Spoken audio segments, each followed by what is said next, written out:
Assalamualaikum warahmatullahi wabarakatuh. Beginilah sosok Ratu Semut Nabi Sulaiman alaihi salam yang dijelaskan di dalam Al-Quran. Keberhasilan sebuah negara atau kerajaan bergantung pada siapa sosok yang menjadi pemimpin. Membahas soal kepemimpinan, seseorang pemimpin bisa berkaca pada gaya kepemimpinan Nabi Sulaiman alaihi salam. Sang raja yang mampu memimpin manusia, hewan, dan jin ternyata punya kisah unik dengan Ratu Semut. Lantas, bagaimana hubungan Nabi Sulaiman dengan Ratu Semut? Apakah ada persamaan kepemimpinan antara Nabi Sulaiman dengan Ratu Semut? Pelajaran apa yang bisa kita petik dari kisah Nabi Sulaiman dengan Ratu Semut? Simak video ini sampai habis. Nabi Sulaiman diberi mukjizat untuk bisa berbicara dengan hewan, termasuk dengan semut. Meski Nabi Sulaiman adalah raja dari 3 bangsa sekaligus, yakni bangsa jin, manusia, dan hewan, Nabi Sulaiman tetap dengan kerendahan hati mengambil pelajaran dari sosok Ratu Semut. Apa yang dicontohkan Nabi Sulaiman ini tentu sangat berbeda dengan pemimpin kebanyakan, di mana ketika kekuasaan sudah dalam genggaman, maka sombong, serakah, dan semena-mena menjadi sifat yang dimiliki oleh sebahagian pemimpin saat ini.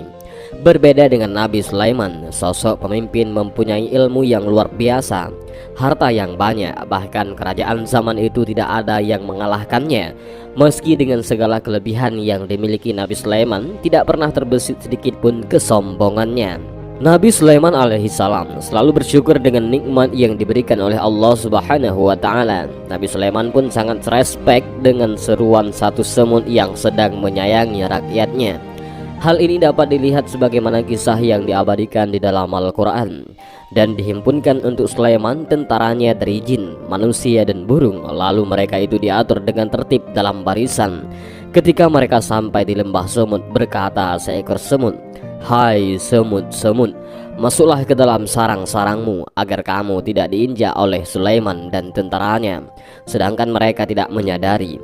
Maka dia tersenyum dengan tertawa karena mendengar perkataan semut itu, dan dia berdoa, "Ya Tuhanku, berilah aku ilham untuk tetap mensyukuri nikmat-Mu yang telah Engkau anugerahkan kepadaku dan kepada kedua orang ibu bapakku, dan untuk mengerjakan amal soleh yang Engkau ridhai. Dan masukkanlah aku dengan rahmat-Mu ke dalam golongan hamba-hamba-Mu yang soleh." Al-Quran Surah An-Naml ayat 17-19. Ayat ini menjelaskan bagaimana Nabi Sulaiman menghargai perintah sang Ratu Semut yang mengarahkan pasukan semut untuk masuk terlebih dahulu ke sarangnya. Nabi Sulaiman membiarkan para semut-semut itu berlalu terlebih dahulu dengan memerintahkan pasukan untuk berhenti sejenak. Setelah itu barulah Nabi Sulaiman dan para pasukannya melanjutkan perjalanan. Berpijak pada dalil tersebut, Nabi Sulaiman dan Ratu Semut memiliki persamaan. Hal yang sama dari Ratu Semut dan Nabi Sulaiman dalam memimpin adalah memiliki rasa sayang kepada rakyatnya, bahkan terhadap seluruh makhluk ciptaan Allah Subhanahu wa taala selain manusia. Selain kekayaan yang berlimpah dan ilmu yang sangat luas yang dimiliki Nabi Sulaiman, Allah Subhanahu wa taala memberikan mukjizat lain, yakni dapat menundukkan angin, laut, dan binatang. Dengan keistimewaan itu, Nabi Sulaiman dapat berpergian mengendarai angin. Itulah keberkahan yang diberikan Nabi Sulaiman sebagai hamba yang pandai bersyukur. Janji keberkahan kepada hamba yang pandai bersyukur ini disebut dalam Al-Quran. Allah Subhanahu wa ta'ala berfirman, "Dan ingatlah juga tatkala Tuhanmu memaklumkan, sesungguhnya jika kamu bersyukur, pasti kami akan menambah nikmat kepadamu. Dan jika kamu mengingkari nikmatku, maka sesungguhnya azabku sangat pedih."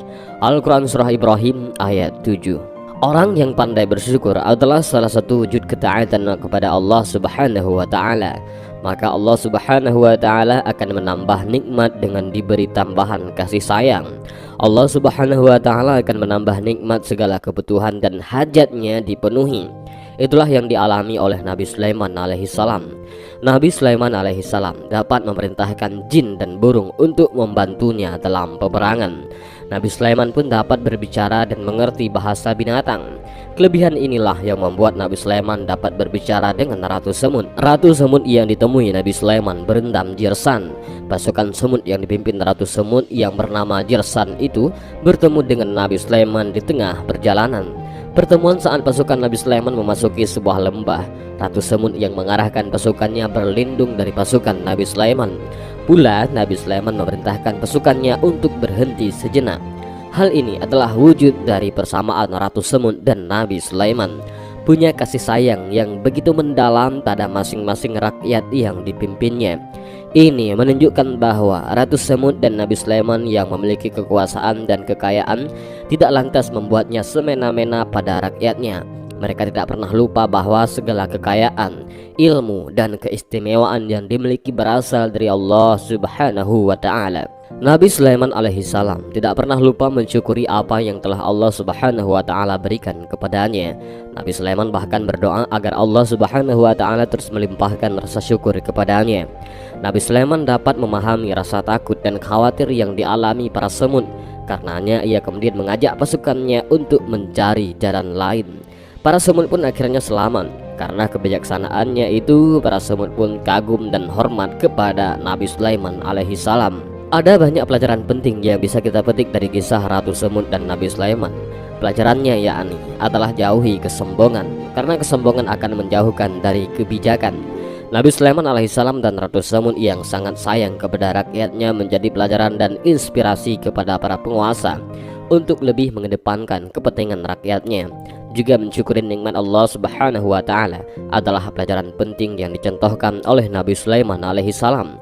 Walaupun Nabi Sulaiman memiliki banyak keistimewaannya, tetapi tetap tawadhu kepada Allah Subhanahu wa Ta'ala. Nabi Sulaiman selalu mendoakan orang tuanya, Nabi Daud alaihissalam, dan tidak menampakkan kesombongan sebagaimana Islam mengajarkan tentang akhlak yang luhur dan mulia. Maka kita diperintahkan untuk memiliki akhlak yang mulia dan menjauhi akhlak yang tercela. Ada banyak dalil yang menunjukkan pujian bagi pemilik akhlak baik dan celaan bagi yang memiliki akhlak yang buruk. Sikap sombong ini termasuk akhlak yang harus dihindari oleh setiap muslim. Sikap sombong yang timbul pada diri seseorang akan memandang dirinya berada di atas kebenaran, juga akan merasa lebih di atas orang lain. Islam sangat mencela orang yang memiliki sikap sombong, termasuk sikap sombong yang dimiliki oleh seseorang pemimpin atau raja. Hal ini sudah dijelaskan di dalam Al-Quran. Allah Subhanahu wa Ta'ala berfirman, "Dan janganlah kamu memalingkan mukamu dari manusia karena sombong, dan janganlah kamu berjalan di muka bumi ini dengan angkuh. Sesungguhnya Allah tidak menyukai orang-orang yang sombong lagi membanggakan diri." Al-Quran Surah Al-Luqman ayat 18. Manusia biasa atau seseorang pemimpin sekalipun sebaiknya mengambil banyak pelajaran dari Ratu Semut dan Nabi Sulaiman. Kisah Nabi Sulaiman dan Ratu Semut yang begitu menyayangi rakyatnya juga mengandung pesan untuk tidak menyakiti binatang, terutama semut. Semut memang binatang kecil, namun juga bahagian dari makhluk ciptaan Allah Subhanahu wa Ta'ala. Semut punya hak untuk dilindungi. Kisah Nabi Sulaiman dan Ratu Semut yang sangat sayang dan begitu melindungi rakyatnya bisa menjadi contoh untuk pemimpin saat ini. Ratu Semut sangat sayang kepada rakyatnya sehingga negara semut dalam keamanan. Sebagai makhluk ciptaan Allah Subhanahu wa Ta'ala, seharusnya kita mampu bersyukur akan nikmat yang diberikan oleh Allah Subhanahu wa Ta'ala. Dan demikian video singkat ini, mudah-mudahan ada manfaat. Allahu a'lam bishawab. Assalamualaikum warahmatullahi wabarakatuh.